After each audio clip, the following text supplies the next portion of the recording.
memberi pelajaran kepada kita semua bahwa hukum itu tidak kebal terhadap seseorang, walaupun orang itu penguasa atau mantan presiden. Muncullah reformasi. Sehingga 3 pelanggaran-pelanggaran hukum ini, korupsi, kolusi, dan nepotisme itu diberantas sedemikian masifnya ketika awal-awal reformasi. Tapi ketika pemerintahan Jokowi ini dia mencoba membangkitkan lagi yang namanya kolusi dan nepotisme. Dia jadikan sebagai pelanjut untuk supaya haus kekuasaannya itu bisa dilanjutkan. Pernyataan Amin Rais dengan Pak Rias Rasyid bahwa presiden terpuruk sejak Indonesia merdeka itu adalah Jokowi. Kita sebagai masyarakat ya, untuk terus mengingatkan, mendorong agar supaya seluruh pelanggaran-pelanggaran hukum yang dilakukan keluarga Mulyono itu tidak boleh dilupakan dan tidak boleh dimaafkan. Kira-kira seperti itu, Pak.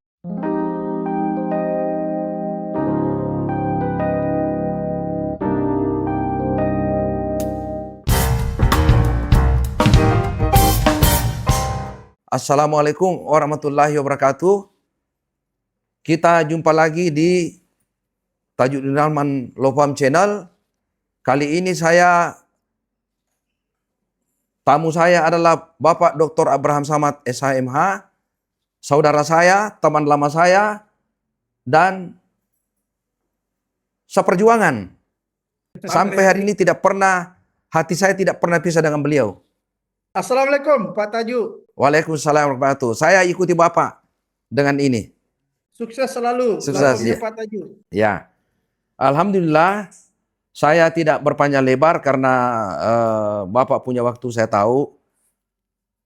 Beberapa waktu yang lalu Pak Abraham punya video itu viral di mana-mana. Bapak minta supaya si Mulyono atau Jokowi diadili. Nah, pertanyaan saya, apa saja daftar dosa atau kesalahan si Mulyono atau si Jokowi ini yang menjadi dasar lalu Bapak minta supaya dia diadili? Silakan Pak. Oke, pertama terima kasih ya Pak Taju ya atas undangannya untuk bisa diskusi lewat forum podcastnya Law Firm Tajuddin Rahman. Sebenarnya begini, pertama yang ingin saya sampaikan bahwa ini kan ada kekhawatiran kita, Pak Taju ya. Kalau misalnya Pak Jokowi ini selesai dan dibiarkan begitu saja, tidak dimintai pertanggungjawaban secara hukum,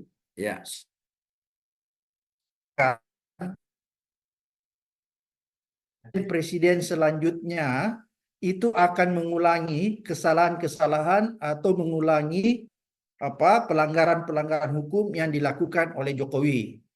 Jadi kita harus meminta pertanggungjawaban Jokowi secara hukum agar supaya presiden-presiden selanjutnya tidak mengikuti apa yang dilakukan Jokowi, utamanya dalam hal pelanggaran-pelanggaran hukum. Itu sebenarnya intinya. Kemudian yang kedua, kalau Pak Taju bertanya bahwa apa saja pelanggaran-pelanggaran keluarga Mulyono ini, ya mungkin kalau kita urai satu persatu tidak akan memakan waktu yang cukup singkat. Tapi saya perlu kasih gambaran bahwa seluruh kasus-kasus keluarga Mulyono itu kan sudah tersebar di seluruh berita-berita dan media massa. Misalnya kalau yang konkret sudah ada laporan 2 tahun yang lalu Pak Taju yang diajukan teman saya juga Ubed, dosen Universitas Negeri Jakarta. Itu sudah 2 tahun yang lalu. Dia mengajukan dugaan korupsi yang dilakukan keluarga Mulyono. Jadi sebelum orang rame-rame dia sudah pernah mengajukan ke KPK. Dan sampai hari ini belum ada progress report dari KPK. Itu yang pertama. Kemudian yang kedua, belum lagi kalau kita berbicara tentang pelanggaran-pelanggaran hukum yang dilakukan di Mahkamah Konstitusi. Tapi itu mungkin perdebatan ya, apakah itu pidana atau apa dan lain-lain sebagainya. Kemudian selanjutnya yang lain banyak lagi, misalnya dugaan korupsi kasus Blok Medan ya, yang diduga dilakukan anak mantu Jokowi Bobi Nasution dan istrinya Kahiyang Ayu, kan itu juga ada dugaan di situ. Kemudian yang terakhir yang baru-baru ini menghebohkan yaitu kasus dugaan gratifikasi yang dilakukan anak Mulyono, yaitu Kaisang, ya, Kaisang dan istrinya. Jadi serangkaian peristiwa-peristiwa hukum atau serangkaian peristiwa-peristiwa pelanggaran-pelanggaran yang dilakukan keluarga Mulyono, maka ada dugaan bahwa ini semua sebenarnya masuk ke ranah hukum pidana gitu ya. Oleh karena itulah kita mengingatkan, sebenarnya video yang beredar itu saya ingin mengingatkan orang semua Pak Taju ya, karena kan bangsa Indonesia itu punya kelemahan Pak Taju. Ada dua kelemahan bangsa Indonesia. Mau tahu apa? Pertama, orang Indonesia itu suka lupa. Satu. Kemudian gampang memaafkan. Oleh karena itu saya khawatir jangan-jangan misalnya nanti kalau Pak Jokowi sudah selesai, tiba-tiba kita jadi amnesia semua. Kita jadi lupa semua apa yang pernah dilakukan Pak Jokowi. Kemudian kita memaafkannya begitu saja. Itu kan berbahaya bagi penegakan hukum dan keadilan. Karena kalau misalnya Pak Jokowi kita tidak mintai pertanggungjawaban secara hukum, Pak Taju, saya khawatir masyarakat itu akan putus asa melihat bahwa ternyata di negeri ini kalau rakyat biasa, rakyat jelata, ya, itu gampang disentuh oleh hukum. Tapi ketika dia penguasa atau pengusaha, orang yang punya kekuatan, dia sulit disentuh oleh hukum. Ya, jadi hukum selalu tajam. Hukum selalu tajam ke bawah, tumpul ke atas.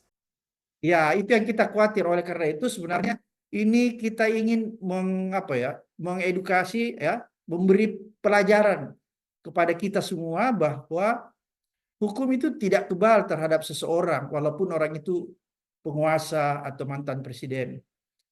Begini, ini kan Pak Tajuk ya.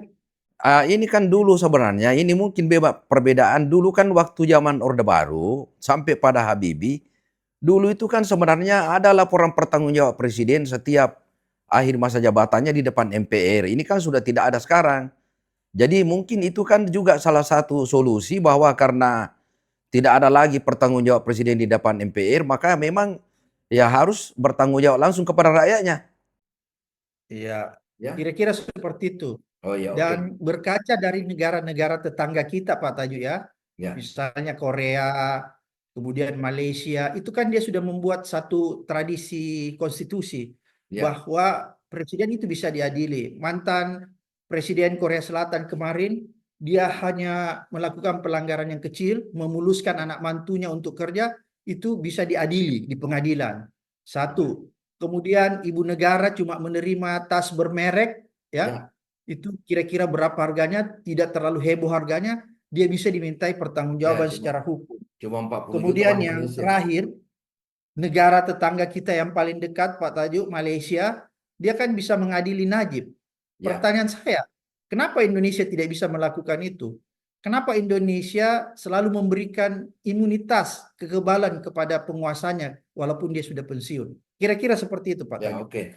Sekarang bagaimana dengan pembubaran diskusi kebangsaan yang Bapak juga, ya meskipun terlambat hadir, tapi kan itu terus terang saja, saya menghubungkan antara kejadian pembubaran diskusi kebangsaan yang 2 minggu lalu, yang Bapak juga hadir, itu kebetulan kan itu ada buku ditulis oleh LP3S, itu hasil penelitiannya, itu judulnya Nestapa Demokrasi. Nah itu kan sejak rezim Jokowi ini kan indeks demokrasi Indonesia kan sangat turun.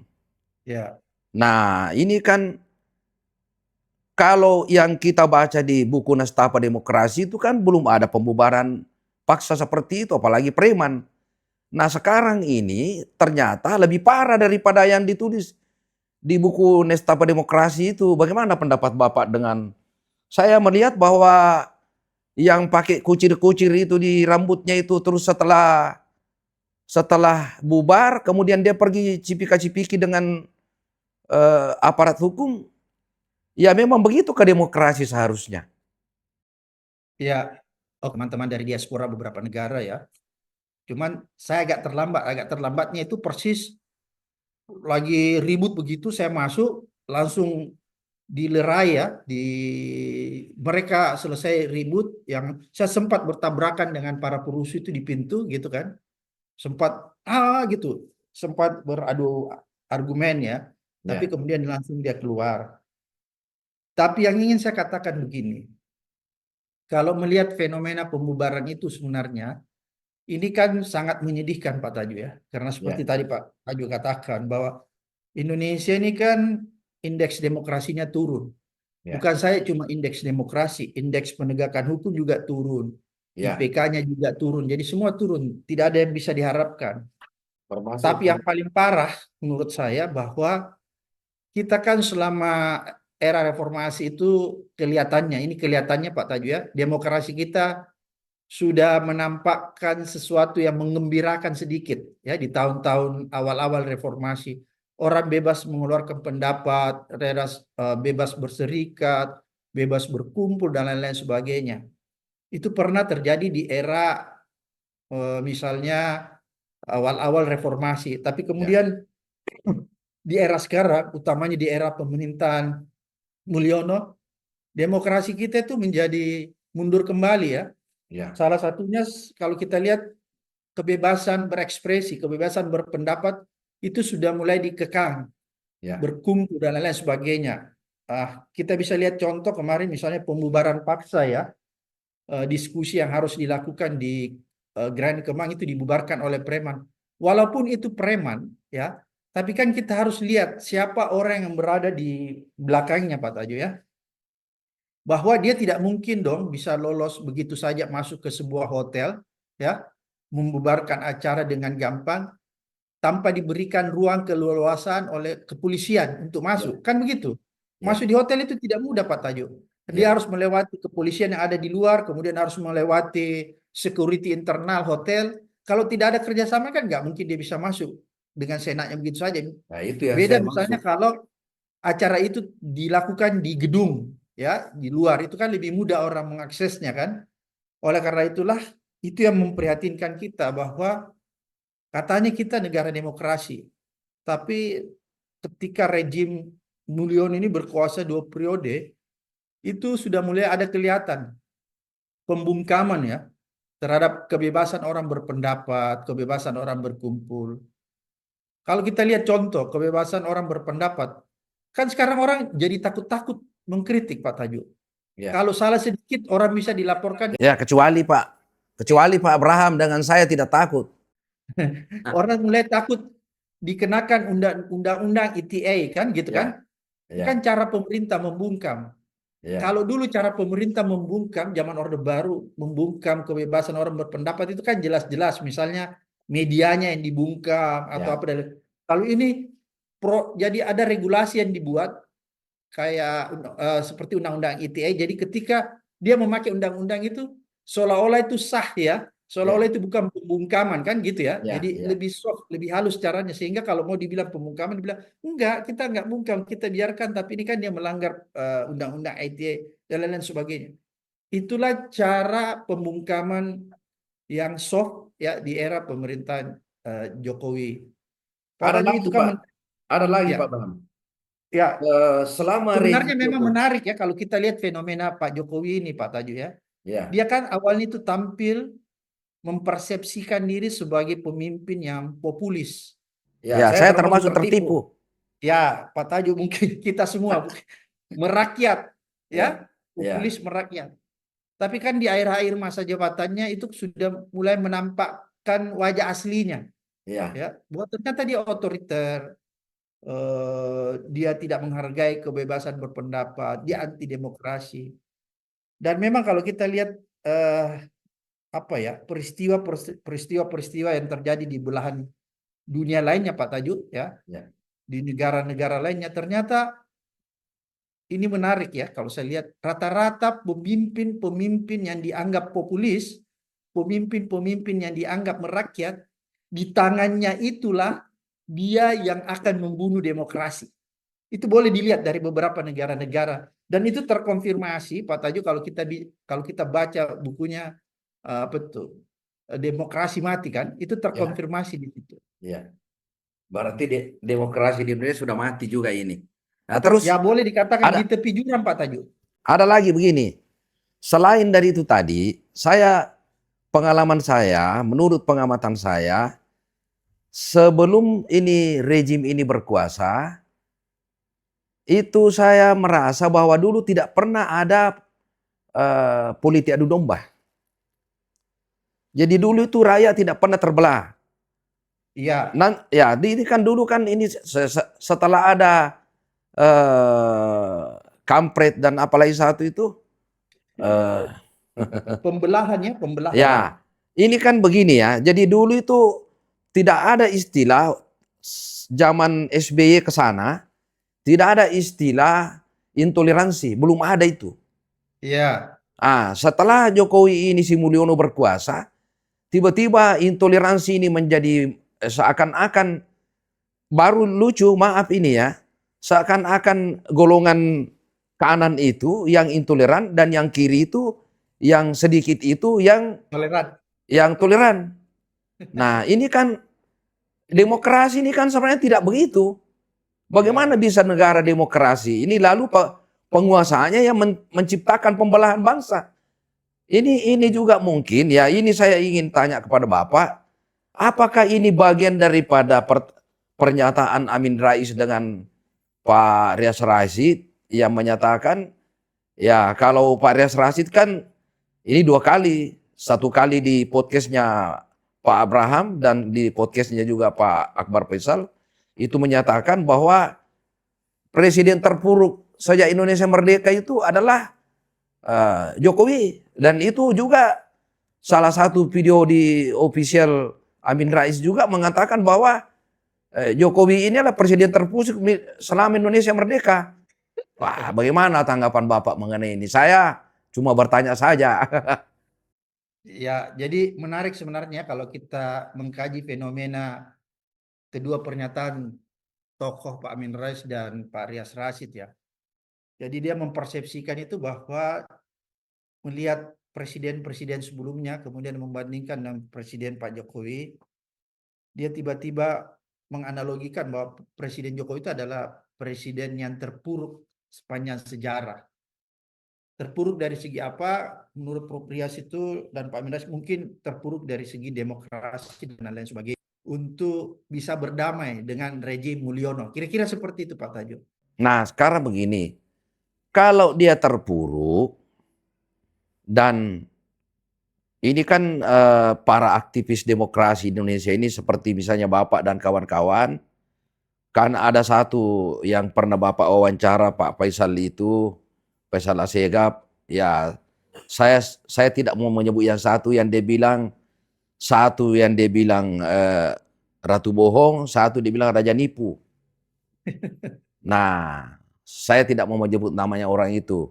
Tapi saya terus terang saja, saya juga kena itu Raja Nipu.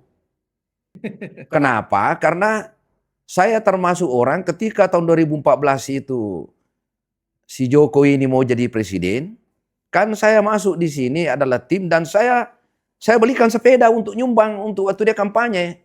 Ya, ya, ya. Tapi setelah itu kan berubah semua, dan ketika yang ceritanya juga Pak Mahfud bahwa dia selalu berusaha mau menambah kekuasaannya dengan cara macam-macam, ini kan kalau dipikir ini manusia ini kan kalau dalam teori apa namanya psikologi itu kan namanya megalomania ya, haus kekuasaan.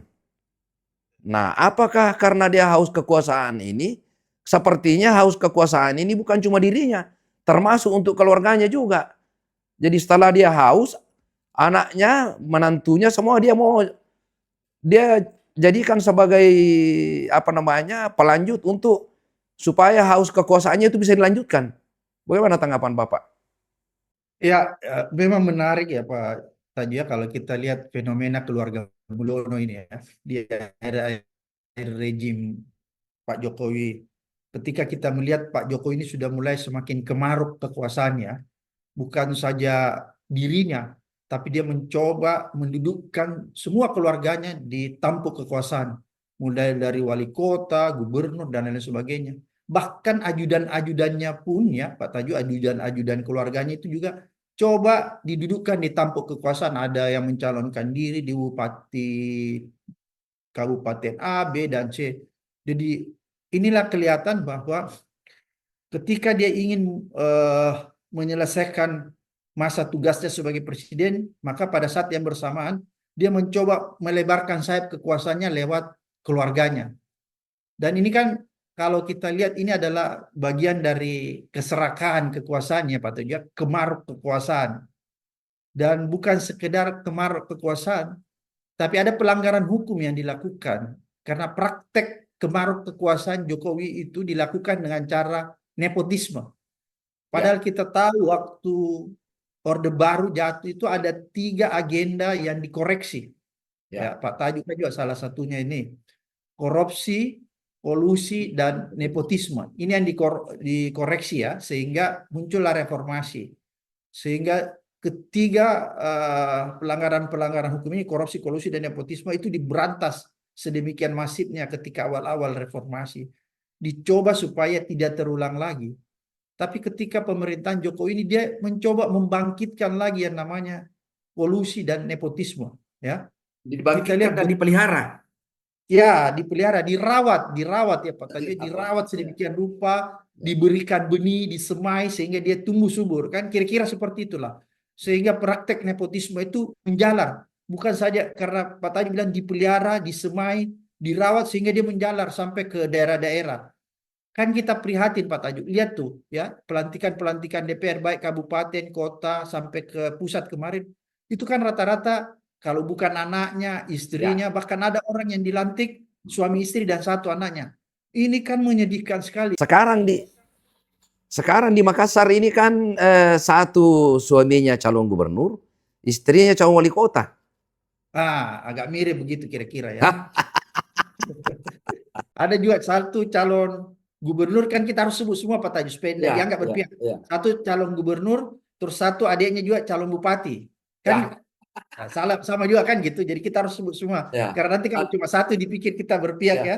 Terus Jadi begini, ah, menurut Bapak, sekarang dengan kondisi seperti ini, kira-kira setelah Mulyono ini, si Joko ini turun ini berhenti tanggal 20 nanti, apa mungkin kira-kira kita bisa melakukan cita-cita rencana untuk supaya rakyat bisa ini meminta pertanggungjawabnya beliau ini.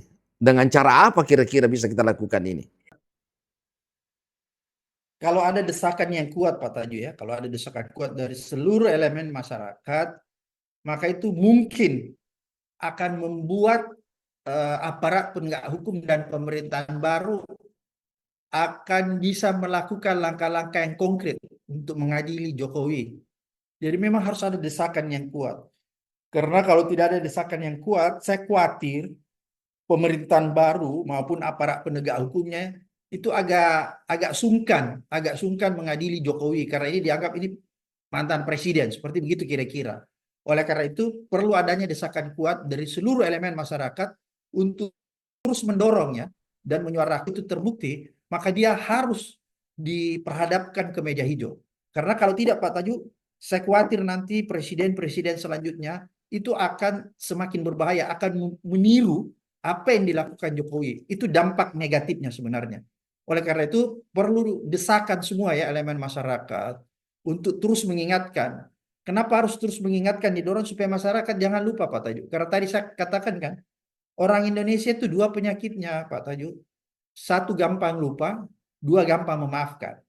Oleh karena itu disinilah kita sebagai masyarakat ya untuk terus mengingatkan, mendorong agar supaya seluruh pelanggaran-pelanggaran hukum yang dilakukan keluarga Mulyono itu tidak boleh dilupakan dan tidak boleh dimaafkan. Kira-kira seperti itu Pak Tajuk. Oke, kalau begitu terima kasih. Saya sangat merasa bangga bahwa saudaraku Pak Abraham Samad ini masih terpelihara, dia punya idealisme, dan saya insya Allah saya juga ikut sama Bapak. Semoga apa yang kita harapkan ini bisa tercapai. Ini masih makin banyak idolanya Bapak ini yang mau wawancara dengan Pak Abraham, karena kan begini saudaraku Pak Abraham, ini kan yang susah kita di Indonesia ini kan Tidak semua orang bisa memelihara idealismenya seperti Bapak. Nah, itulah yang saya punya kekaguman kepada saudaraku ini sehingga saya tidak bisa memisahkan hatiku dengan Bapak. Saya kira itu. Terima kasih. Assalamualaikum warahmatullahi wabarakatuh. Waalaikumsalam warahmatullahi wabarakatuh. Salam penegak kebenaran, pejuang keadilan. Assalamualaikum warahmatullahi wabarakatuh. Salam integritas.